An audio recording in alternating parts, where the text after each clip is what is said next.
Welcome to the Holiiii Confidential podcast. I'm Christopher Elliott here with Aren Elliott. Hey there, how are you? I am doing good. We are in Montevideo, Uruguay. Yes. And we just got here yesterday, but we've already had a chance to explore the city. We'll talk about that in a minute. But in our last podcast, we said we were going to be exploring a volcano and that we might not make it. So I'm happy to say that we did make it. We went to Pucón in central Chile, and we climbed... Volcán Villarrica. Villarrica. Volcán Villarrica. And I have to say, on our last day in Pucón, we got up very early to go to the airport, and we looked at the volcano. And I'm going to post a picture of this. And they said, you know, if it's dark, you can actually see the lava glowing on top of the volcano. And I said, no way, there's no way. But then I looked up and I saw the lava on the volcano. Mm-hmm. Pretty neat. Yeah, that's a pretty neat place too. I mean, it's a really beautiful little town on the lake. And, you know, I was lucky to be there. I felt that way as well. I think we were the only Americans in town. We didn't meet any other Americans at all. Most people who go to a place like Pucón are Chilean. I would say most of the visitors are Chilean. It is a popular summer resort. And then, you know, there's Germans that go there too, and quite a few Israelis, although right now there aren't very many Israelis for obvious reasons. But apparently the volcano is a rite of passage. It's something that a lot of young Israelis do after they get out of the military, is they climb the volcano. So Aren, what was it like to climb the volcano? Well, we weren't able to get to the top, unfortunately. Because it was too active. Yeah, it was too active. But it's essentially you go to the very top of a ski resort and then you start climbing up a giant pile of gravel. Mm-hmm. So yeah, it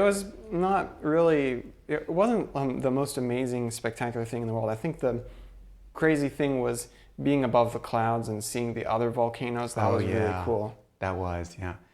Today, though, I want to answer a question, which is, which Southern Hemisphere destination is the best place to go if you want to get warm weather in January? Because we've been to all of the good ones, I mean, most of the good ones. So we want to answer that in a second. But before we do that, we have a question for you. So we're in Uruguay now, which had a military dictatorship in the 1960s and 70s. We just got back from Chile, or we just visited Chile, where they also had a military dictatorship in the 60s and 70s and the 80s. And Argentina, just to our south, has also, in fact, we're surrounded by former military dictatorships. Brazil had one too. So our question of the week is, what is the most politically unstable country that you've ever visited and survived, presumably? We would love to hear your comments, so please leave those in the comments section and we'll read them next week. Question again is the most politically unstable country. And Aren, I want to know from you, what do you think is the most politically unstable country we've ever visited? It's hard to say if we've stayed in a place that was truly unstable. How about South Africa? South Africa is relatively stable. I mean, you have to give them credit. They used to have apartheid and all these horrible policies, and there's been a lot of violence, but the state remains. Yeah, it's still there, yeah. I don't know, I felt like, in talking to people, I felt like people were on edge. But I don't think we've ever been to a place where society is collapsing. I mean, maybe we felt that way, but it hasn't actually happened. I mean, we were in Argentina to go to the Antarctic while they were experiencing like 120% inflation. Yeah, right. But no riots. Although we should say that we had an opportunity to go to Argentina, and we decided instead we were going to do a week and a half in Uruguay because it's just, we've been to Argentina, but also it's not very stable right now with all of the things that Milei is doing. Well, it's with the protests. It's with the protests, yeah. Yeah, absolutely. So that's our question. Please let us know, and just in case, we will ask it again at the end when we read your comments from last week, which are great, by the way. So we wanted to talk a little bit about Southern Hemisphere warm weather destinations. And one of the reasons why I thought it would be a good idea to talk about this is because the weather has been extremely cold back in the States. Like, I don't need to tell you, unless you're living in California or Florida, I don't need to tell you how cold it is. It's really cold. So a lot of people are thinking, where can I go to get away from the cold weather? And they don't want to just get away from the weather. They want to go somewhere where there's a lot of light, where it's summertime. So here are the candidates, Aren.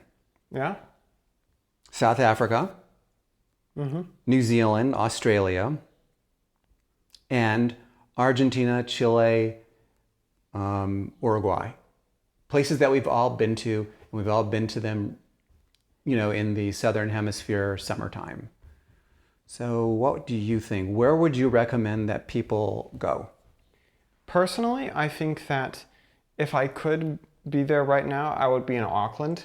Auckland is a great place. It's right now, you have a high of, 85 degrees there. That's nice there. It's like 82 degrees, I think, in Fahrenheit. And it's probably beautiful. I mean, we were there just in the beginning of winter, and it was beautiful. So I imagine now it's really beautiful. And Auckland has a lot to do. It's stable. Speaking of politically stable Very countries, politically stable. it's very stable. There's a lot to do. There's lots of opportunities to explore, go shopping if you're into that. They have lots of good food, much better food than most of Australia. Good bakeries. Well, Australian food. We could spend an entire podcast talking about Australian food. So I would say if you have the opportunity, take this summer to go to Auckland. And when we say this summer, we mean This January, winter. February, and early March. Yeah. Because March is starting to get into fall there. Yeah, I totally agree with you, actually. I would go to Auckland. I would maybe go to Christchurch, because Christchurch is on the South Island. It's a little bit cooler, but it's so, so beautiful, and people are very nice. They have excellent food. Love going there. And there's that little shopping area, that food court where they have the Japanese espresso. So good. So good. But an alternative would be maybe Melbourne. Yeah. Melbourne is like Europe, and it's pretty cool. I mean, it's not a blazing hot summer, not like Perth. Yeah. Only thing is Melbourne is just a little bit expensive. It is. I mean, we were there on off season and it was expensive. So if you want to go to Melbourne, you'll probably end up in a suburb and it'll be far away. So, you have to be careful. You have to know where you want to be. If people say, no, I don't want to leave the American continent, I was thinking of South America. So we've been to a lot of these countries already. We've been to Uruguay, we've been to Argentina, and we've been to several places in Chile as well. Which one would you go to? And I'm assuming that the political situation is all squared away, and Milei has magically transformed the Argentine economy. Magically, yes. Magically. Right. Which of those places would you go to? No, I think the problem is that, as I see it, there's not a lot of a difference between Argentina and Uruguay, from what I can tell. They're very similar, yeah. They're different. Don't get me wrong. They're very different. But in terms of what they offer to the tourist, very little.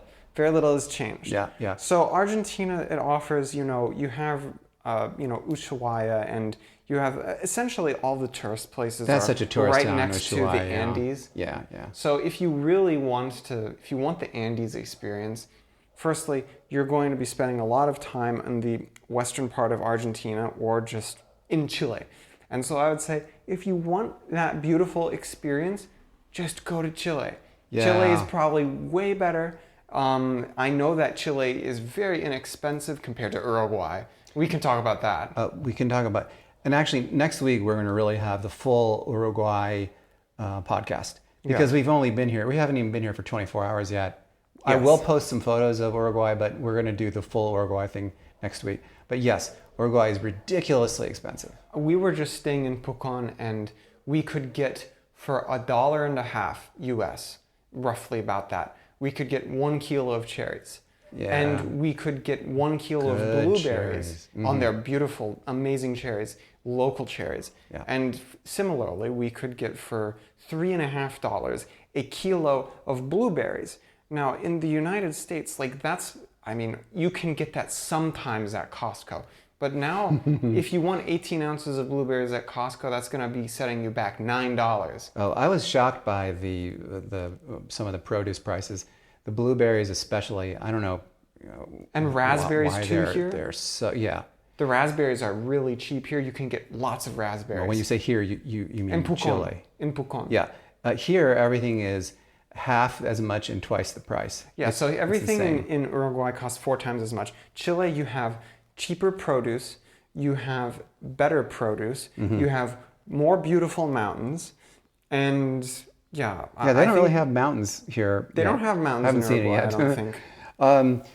Yeah, we're going to give you the full report soon on our Uruguay experience. But there's definitely, when we were in Chile, I think that we were, a little skeptical, where there are things that we maybe didn't like so much. But now that we're out, I'm really missing the great produce, which we raved about in the last podcast. Yeah. And the ciabatta. Love the ciabatta. Living next to the Andes too. Yeah, seeing the Andes every day is just a rare privilege. And when we were in Pucón, this is the thing, is like we had great access to bread too. We found a place called Pan Lab. Yeah, that was good. And they had sourdough bread there. And I was so happy to see that because I had not had really good South American bread up to that point, except for ciabatta. Save ciabatta. Ciabatta is good.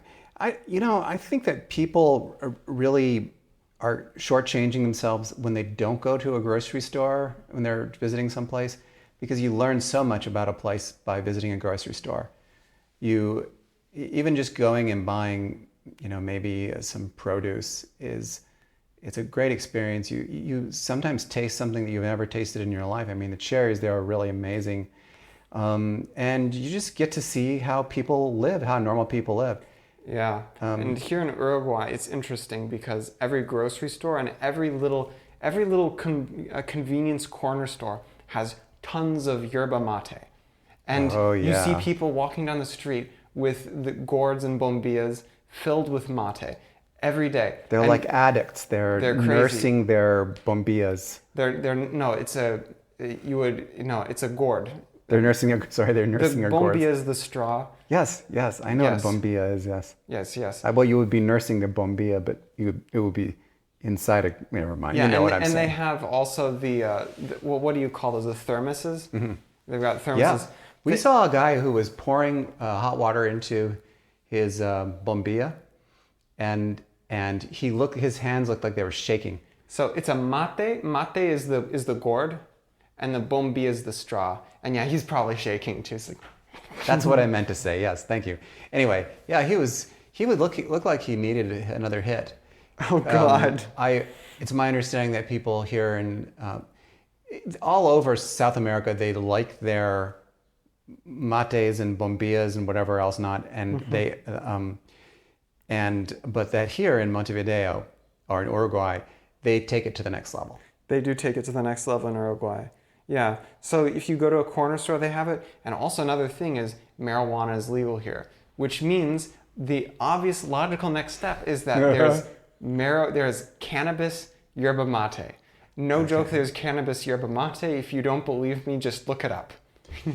I have no idea what it does. Do you think we're going to try some of that, Aren? I don't know. It's legal, man. Rastafari. Yeah, I don't know. Anyway. We are going to have more on Montevideo soon. But final thoughts, though, on central Chile and hanging out with the Mapuche and being in the mountains. Would you recommend that any of our listeners go there? To be perfectly honest, I would go to Temuco. Temuco is right on the Pacific coast. It's not on the Pacific coast. That's actually in the center. But, Chile is such a thin country anyway. It's close to the Pacific, yes. Go see that part of the country. It's so beautiful there. It's just unbelievably beautiful. It's undescribable. It reminds me of so many things while not reminding me of any one thing in particular at all. And that's profound. I would also say that go see the Andes, go see the volcanoes, the lakes, and take advantage of the produce. When I think about that part, the lake country, that part of Chile, I think to myself, I have never seen anything like this in my life. I thought Lake Tahoe was beautiful, and it is very beautiful. Mm-hmm. But these mountains are taller and The lakes are bigger, and the water is it's a deep blue. It's just unlike anything that I've ever seen. These volcanic lakes are just so nice, so beautiful to look at, and you have to see it. You just have to see it. And also the Andes themselves. I don't think that there's nothing like it. That you can't compare it to like the Alps, the Rockies. The Andes are really their own thing, and you just got to go. You got to check it out. And if you want to see the Andes, Chile is the best way to see it. Totally. Because Argentina didn't get a lot of the Andes. I don't think they got hardly none of them. It's funny because we were on our flight from Santiago to Montevideo. We were looking down because the Andes are like right there. And I'm going to post a picture. I'll give you those photos. Yeah. But the interesting thing is you see where Argentina starts, and it's just nothing. It's all it's flat. It's just like flat. There's nothing. There's not even farmland. It's just nothing. Yeah.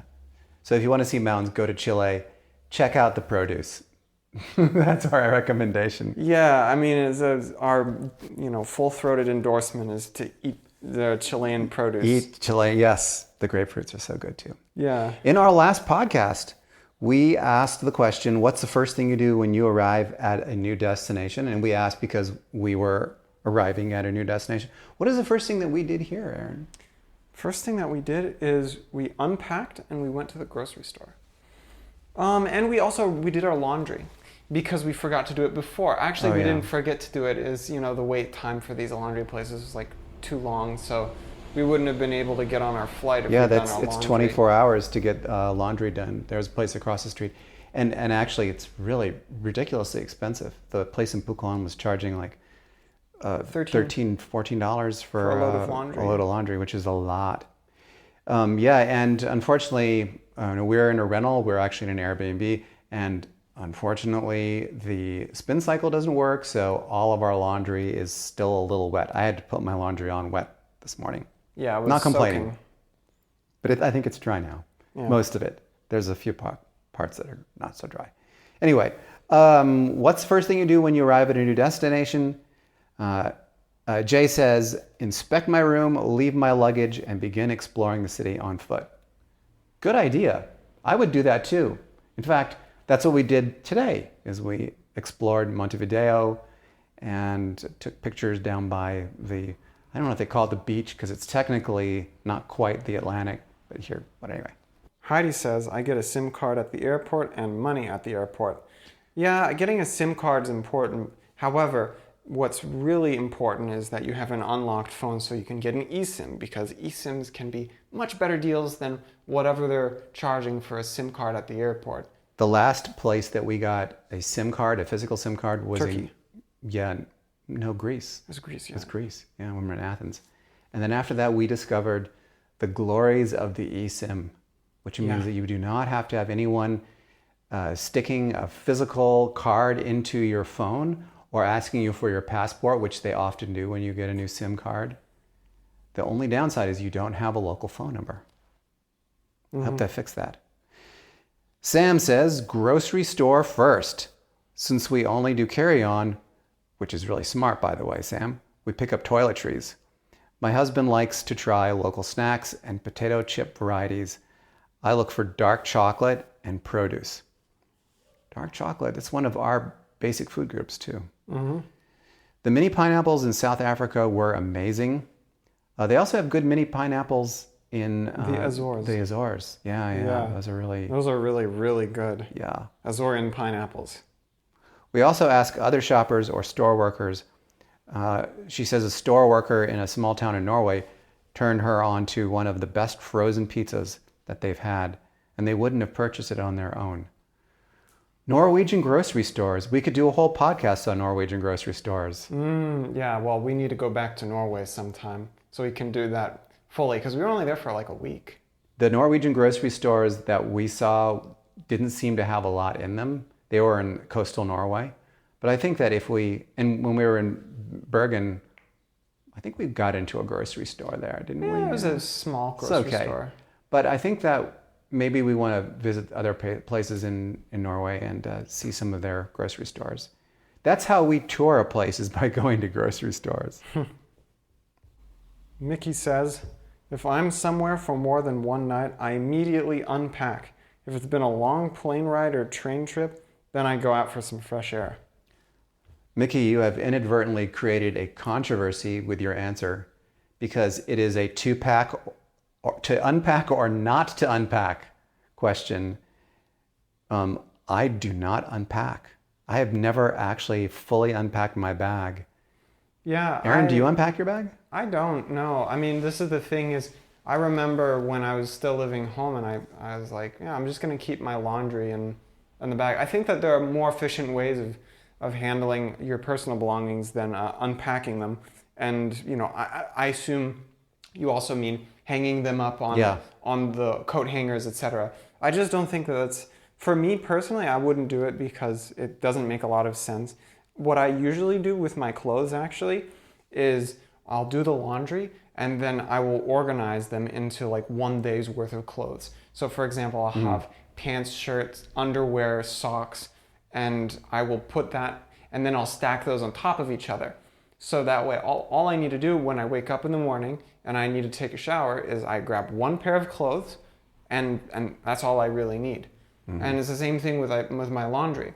I do have a laundry pile, and I put it in a small laundry bag, so it's a duffel bag, and I use that for laundry, and that's how I do it. I mean, some people, they don't like that. They say, well, no, we need a laundry basket, and then we need to hang up all the clothes once they're done. I think that's labor intensive and not really Well, worth I think, it. you know, it depends. If you don't wear the same clothes every day, maybe you have a nice dress that you want to wear and you want to hang it up and maybe iron it at some point. It might make sense for you to start hanging things. But for some reason, I don't really unpack my bag. I actually, maybe it's because I want to be able to get up and go quickly if I have to flee the country. I don't know. But yeah, we could do a whole podcast on unpacking or not unpacking. So thanks for that, Mickey. And we are at the end of our podcast. But please do not forget our question of the week, which is, what is the most politically unstable place that you've ever visited and survived? We will read your best comments in our next podcast, which will be coming to you from Montevideo, Uruguay, again next week, and we'll have a full report on Montevideo. Thanks for joining us. See you then. See y'all.